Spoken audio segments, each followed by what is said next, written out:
మొన్న ఆయన అంటుండే నేను బొచ్చు కుక్కని కాదు కాపలా కుక్కని. ఏదైతే కుక్కనే కదా, బొచ్చు కుక్క అయినా కాపలా కుక్క అయినా కుక్కే కదా, నువ్వే ఒప్పుకున్నావు కుక్క అని. చాలా ఫైన్, మీ క్యారెక్టర్ గురించి తెలుసు. ఈ బొచ్చు కుక్క ఈ మధ్యన కొన్ని పిచ్చి కుక్కలు తయారు చేసి మీడియాతో మాట్లాడండి, అటవీ శాఖ వాళ్ళతో మాట్లాడండి, రెవెన్యూ వాళ్ళతో మాట్లాడండి, ఎక్కడ కడియం షేర్ ఆక్రమించుకున్నాడో మీరు సాక్ష్యాలతో ఆ భూమి ఎక్కడ చూపించండి. నేను చేసిన సవాల్కు కట్టుబడి రాజీనామా చేస్తా, మీకు గులాంగిరి చేస్తా.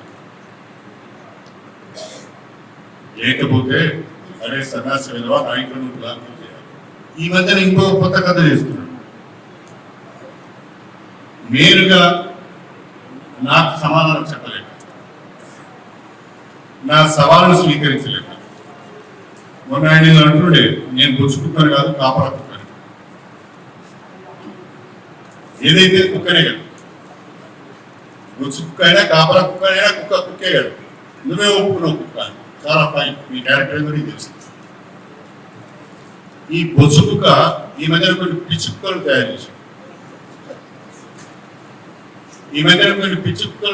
చేసి నా మీద ఇష్టమైనట్టుగా పోస్టింగ్ పెట్టుకున్నాను. ఎంత దారుణమైన పోస్టింగ్ పెడుతున్నారంటే నా మీద, నా కుటుంబం మీద, చివరికి 94 ఏళ్ళు ఉన్న మా అమ్మ మీద. వీడు మనిషేనండి, దానికి అమ్మ లేదా? వాళ్ళ అమ్మంటే నాకు గౌరవం. నా అమ్మ పట్ల మీకు గౌరవం ఉండాలి కదా, అందరికి తల్లులు ఉన్నారు. విధవ మన రాజకీయాల్లోకి అమ్మలేందుకురా? నీకు చాతనైతే నాతో నాతో మాట్లాడు, నాతో అమ్మలేందుకురా విధవ? ఆ పిచ్చి కుక్కలు రెచ్చగొట్టి